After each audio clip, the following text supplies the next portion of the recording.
help me welcome to the stage Carre Otis.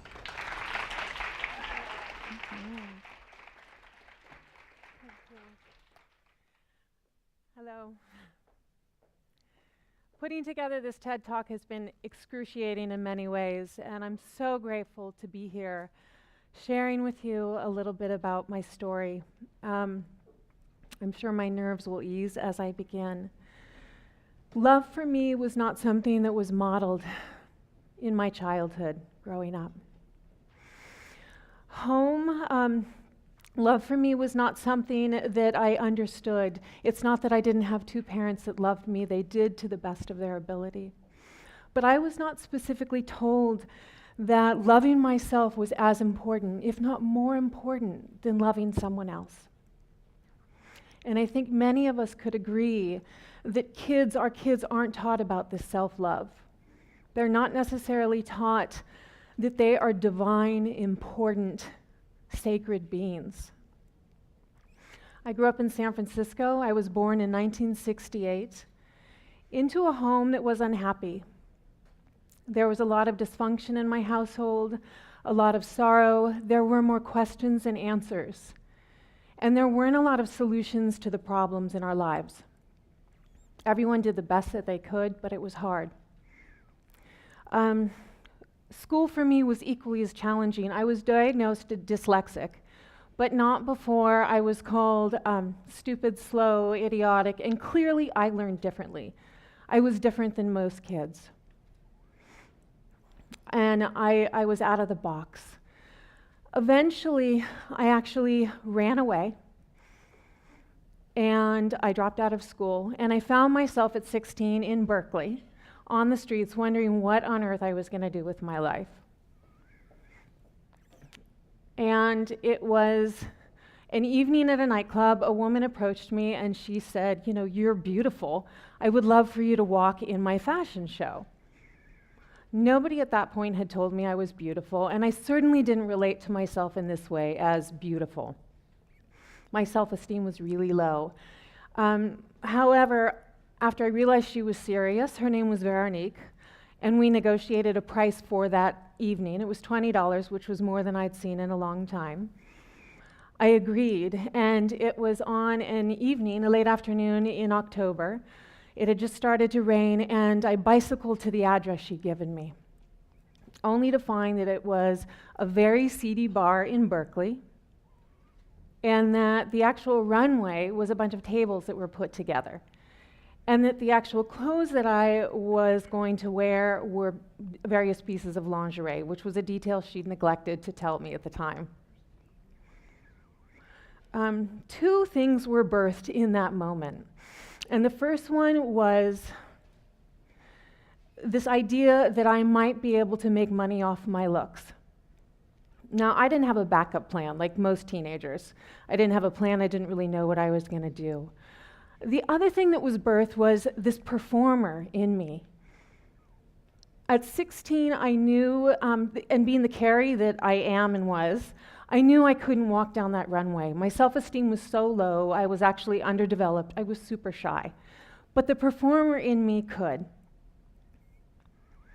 And it was about a month after that I found a real agent. And things happened really quickly. I was flown to New York, where of course I was told that my looks were far too European. And then I was flown to Paris to Italy on their dime, and I was told that my looks were far too American to be able to make it in that market. I got on a plane and landed in Paris, knowing that I needed a break. In Paris, which is a beautiful, beautiful city, I was told that I needed to stay in my new agent's apartment. And I arrived by car at this apartment, which was this gorgeous, gorgeous place with mahogany doors and one of those old elevators you go up. And what was to happen there was not so beautiful. Within the first night, I woke up with my agent on top of me, and I would have to endure these visitations for the months to come. My voice was so suppressed at that point that I couldn't speak up. And I lasted almost a year until finally I said something. And the predictable happened. I was sent home. But this was actually this amazing divine intervention, because where I ended up was on a farm in Northern California. And it wasn't an ordinary farm. It was a farm that was full of midwives, herbalists, spiritual practitioners. The women that I met there were powerhouses. They were women who were opinionated. They were strong. Their bodies were for growing babies. And their breasts were for nursing them. And they took me under their wing and gave me an opportunity to view a type of woman that I had not yet known. And it was this sort of divine, sacred sense of woman. And it helped restore in me something so powerful and so profound. At this time also, Buddhism crossed my path. And Buddhism gave to me this dialogue, this ability to answer the questions of so much that I had been wondering. I wanted to know about suffering. I wanted to know about death and rebirth. And it also gave me a practical application for my very monkey mind. That was meditation.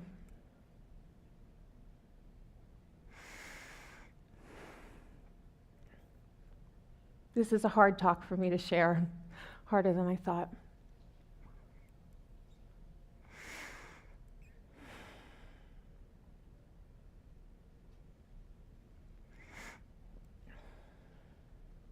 Thank you. Thank you. I actually thought that I could go back out into the world, into the modeling industry, and do it my way. A lot had happened by that age, but I was still really naive. And I did enter that industry, and I found an agent, and that stability that I'd found allowed me to have a tremendous amount of success right away. But a big part of me burned out, and I called my agent and I said, I need to take a week off. I'm exhausted. Please hold any calls, have them wait for me. But Hollywood and modeling, they're not patient industries. And I received a phone call halfway through saying that we had the biggest break we were going to have, and that we were up for a job. It was a movie. Sorry about the slides, called Wild Orchid. I left retreat, and it was one of those moments I look back where I think, had I made a different decision, how different would my life be today? But I didn't make that decision. I took this movie, and I auditioned, I got it, and I stepped into something I'd never known.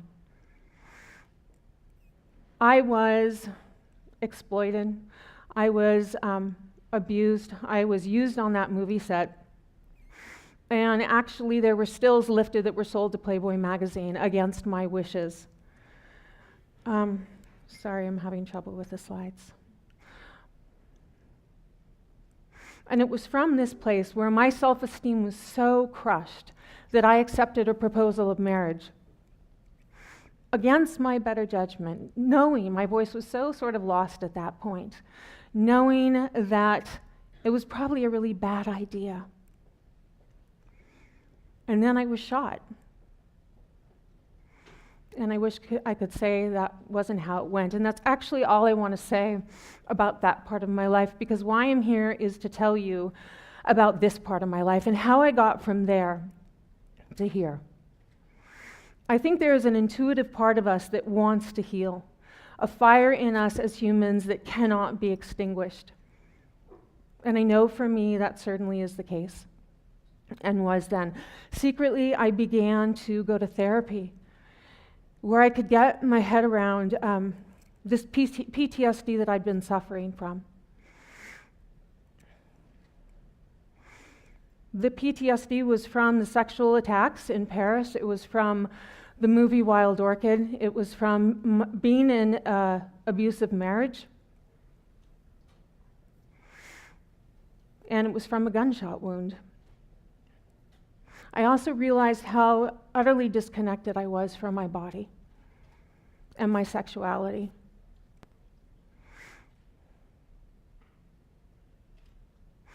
I began to put the pieces of myself back together like a puzzle. And I began to reclaim my voice. I began to understand that my sexuality was so wrapped up in my identity of myself, and that it was going to take a lot of work for me to develop a relationship with myself again. It was during that time that I was willing to stand naked and in therapy and working on myself that I began to realize I was my best friend. I was my best date.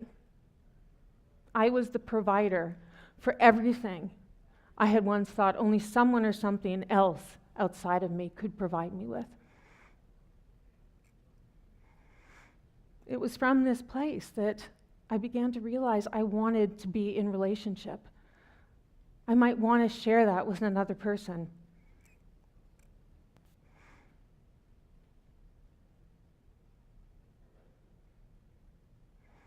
And I also realized at that point I would never compromise myself again. I would never compromise my voice, my integrity. I would never again fake having an orgasm. I could actually go out and be in relationship because I had my back covered.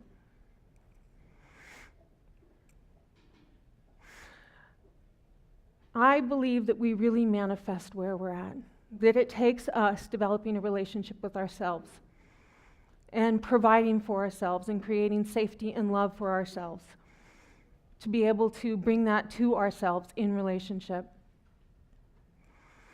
And it was in this place that I realized I could do that. I could make that happen. And of course, as miracles happen, I met a partner who wasn't scared of my power or my voice. There was nothing I was going to have to sacrifice in that union. He was courageous enough to be with me in my vulnerability. And he was courageous enough to reveal to me his. And it was in this place, in this union, that yes, I was given gifts. One of them was this like earth-shattering, mind-boggling, toe-curling orgasm, finally. The other gifts were even more magical, because before I'd met Matthew, I'd been told I could not have babies. I hadn't had a period in 5 years. Within the first month of our union, I had a cycle, and within 1 year, I gave birth to my first daughter. I am now a mother of 2 magical girls and wife to an amazing, amazing partner. But it took me doing this work and coming from where I am today to create that in my life. So if I could wish one thing for each and every one of you, it would be to realize, to have the courage to know the importance and the value of actually having a love affair with yourself, your own self. That once we find this place within us, from that place we can invite people in. From that place, we can be love, teach love, have love, share love. But it starts with us. I want to leave you with a quote from one of my teachers. You can search through the entire universe for someone who is more deserving of your love and affection than you are yourself, and that person is not to be found anywhere.